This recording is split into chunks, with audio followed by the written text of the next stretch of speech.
Now over 20 members of Congress have sent a bipartisan letter to House Speaker Paul Ryan calling for a debate and vote on the multi-billion-dollar war raging in the Middle East.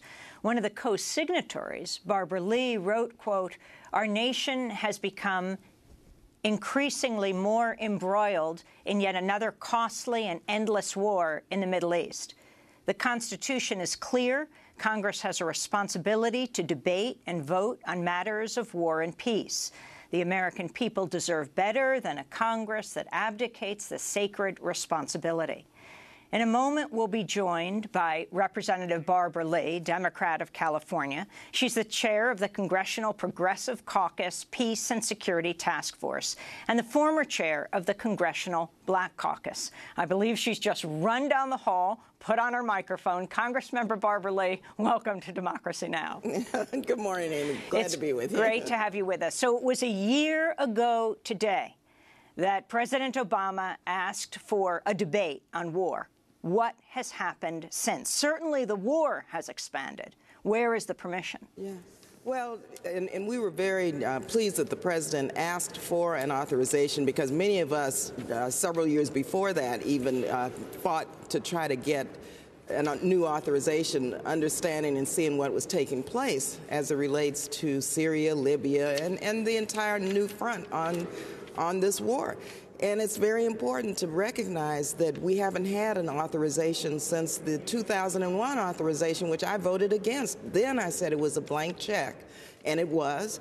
And now that authorization is being used to continue with these new wars. And I think that it's time that Congress really do its job. The president has asked us to do our job. We wrote to the Speaker several months ago. We wrote to him again yesterday. We have over 25 members, bipartisan, requesting for an authorization, and it's time for the American people to demand that. Representative Barbara Lee, could you tell us how the Speaker has responded to your repeated requests? We have not, to date, we have not had a response, but I've heard the Speaker say he was looking at bringing forward a new authorization, but we haven't had a direct response, nor do we know what the latest is in terms of his thinking. But I would hope that the Speaker understands that under his watch, he said he wanted what we call regular order. He wanted us to uphold our job as responsible members of Congress. The Constitution requires us to do that. So we are hopeful that the Speaker will live up to his commitment to really do what the American people want. So you have written a petition, is that right? Yes, we've written a petition. People are signing the petition, and we're asking people to really sign on, and that's the power of the people in America. We want to have the voices of people heard here in the House of Representatives and in the Senate. Representative Barbara Lee, do you think that a military response is the only way to deal with with ISIS? Let me go back to the petition first. It's stopendlesswar.com, and I want people to know how to really sign on to the petition. But I have a resolution, it's HJRS 30, which really talks about a comprehensive strategy to address ISIS. No one believes that ISIS is not a dangerous terrorist organization and that they must be dismantled.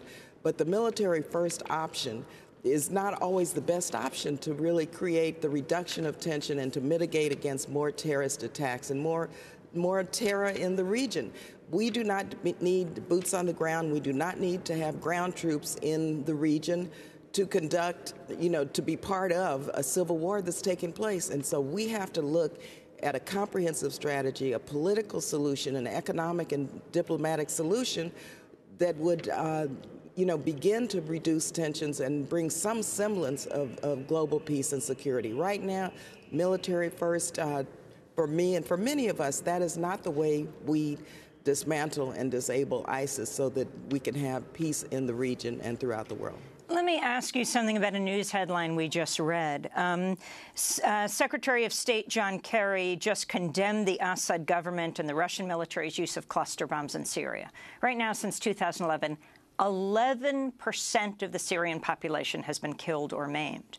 Yet he didn't talk about the use of cluster bombs by the U.S.-backed the U.S.-backed Saudi bombing of Yemen that is taking place now.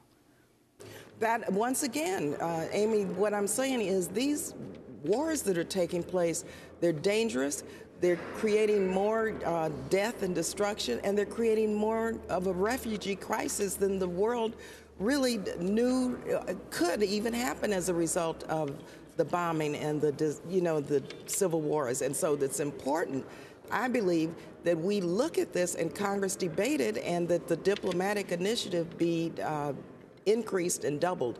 Because at this point, we're going to see more refugees, a larger humanitarian crisis, and we're going to really begin to see more havoc that's being wreaked throughout the world. And so whenever you're talking about bombing, you have to understand that there will be collateral damage, there will be humanitarian impacts, and we're seeing this crisis emerge.